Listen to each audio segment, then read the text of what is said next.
That interstitial. That horrible, traumatizing hell of an interstitial. I wish I was at the right time to not witness it, but it was too late. The reason why I'm typing this at this time that you find weird is because I'm getting absolutely no sleep from the fucking images of this godforsaken interstitial. Let me share my story with you.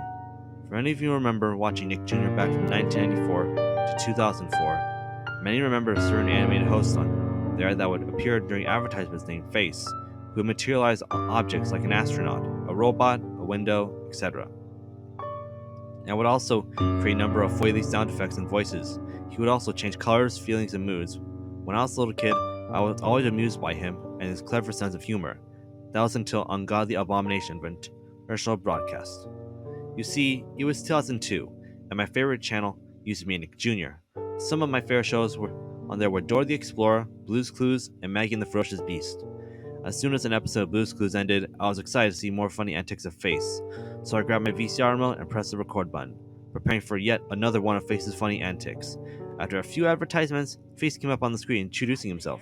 He then started to shiver, saying it was cold, after he said that it was so cold he could see his own breath. The screen went to static. At that point, I thought there was something wrong with the TV, so I started to hit it. After a while of hitting, the static ended and I was met with a creepy image. It was Face, however, he didn't seem right. His eyes were changed to live-action bloodshot ones, twitching violently, and his mouth was open wide with sharp teeth showing. He was speaking a language I couldn't understand with a demonic voice. After a while of that showing, the screen cut to static again, and then cut entirely to black. I thought to myself, what the fuck am I even watching? After a while of complete blackness, it cut to an abandoned village with a strange-looking black figure walking through it. The black figure's head was shaped like a donut, with the top missing and its hands having long, sharp fingernails.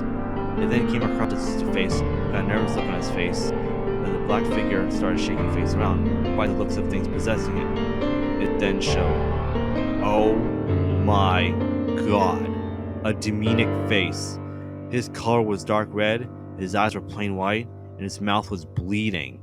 He then started to speak even more demonic voice, and after he said that it was so cold he could see his own breath at that point, I was legit myself. He then held up a machine gun and started shooting at people, blood and guts splattering everywhere. During that part, there was screaming of sounds of blood splattering. It then showed Face shooting little children, blood splattering everywhere. At that point, I finally had enough, so I took the VCR remote to try to stop recording by pressing the stop button.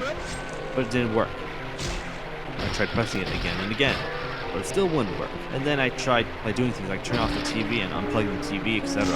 But none of those things worked, so I was left with no other choice but to watch this f***ing atrocious montage of Face killing little children. After a while, the screen briefly flashed static and then went to black.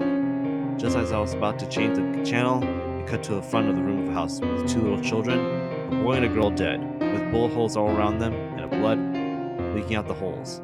A lady who was amused with their mom walked in the room holding a tray of cookies as soon as she saw the dead bodies. She started screaming, and I thought to myself, who the f*** would broadcast something like this on a channel like Nick Jr.? Face then jumped out of a curtain and started shooting the lady. Blood splattering everywhere, and cookies falling on the floor. It then showed a basement filled to the brim with dead bodies. While creepy sounds were playing in the background, it then showed a little boy falling down a black tunnel, screaming. He then landed on a big cat who started eating the poor little boy. It then briefly flashed its out again, and cut to black one more time. Then Face slowly came towards the screen, looking the same he was when he got possessed by the black figure. With creepy music playing in the background, during that moment, images started flashing very briefly, so briefly that I couldn't even tell what they were. I also couldn't even wind or pause for whatever reason. After Face came towards the screen, he started glitching, and then reached out a hand and covered up the screen with it. When the hand covered up the screen, burst into static, and suddenly, the TV turned itself off. I tried to turn it back on, but it didn't turn back on. I then unplugged it and took it to my dad to see if he can fix it. After a while wandering around the house, my dad called me upstairs and said to me that the circuit board was shattered into pieces and burnt.